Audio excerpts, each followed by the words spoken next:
We know now that in the early years of the 20th century, this world was being watched closely by intelligences greater than man's, yet as mortal as his own.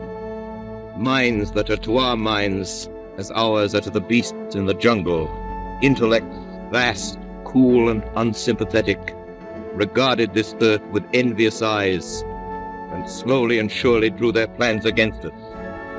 At 20 minutes before 8 Central Time, reports observing several explosions of incandescent gas occurring at regular intervals on the planet Mars.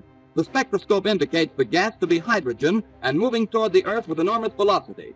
It is reported that at 8:50 p.m. a huge flaming object, believed to be a meteorite, fell on a farm in the neighborhood of Grover's Mill, New Jersey.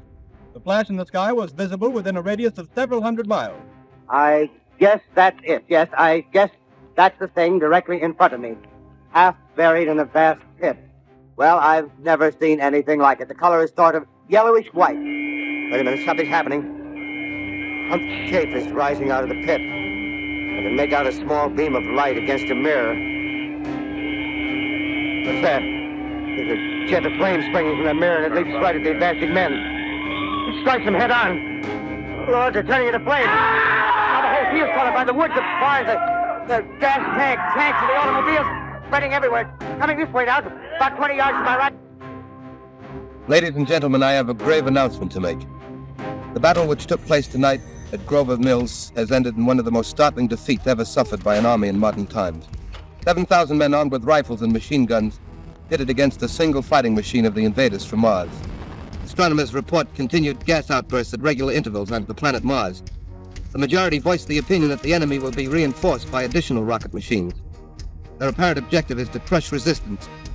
As I set down these notes on paper, I'm obsessed by the thought that I may be the last living man on Earth. I've been hiding in this empty house near Grover's Mill. I venture from the house. I make my way to a road, no traffic. For some reason I feel safer trailing these monsters than running away from them. When I came at last to the Holland Tunnel, I entered that silent tube, anxious to know the fate of the great city on the other side of the Hudson. So I stood alone on Times Square. Over the top of the General Motors building, I watched a flock of black birds circling in the sky. Suddenly, I caught sight of the hood of a Martian machine. Later, when their bodies were examined in laboratories, it was found that they were killed by the putrefactive and disease bacteria against which their systems were unprepared. Maybe that the destruction of the Martians is only a reprieve, to them and not to us. Strange when I recall the time when I first saw it, under the dawn of that last great day.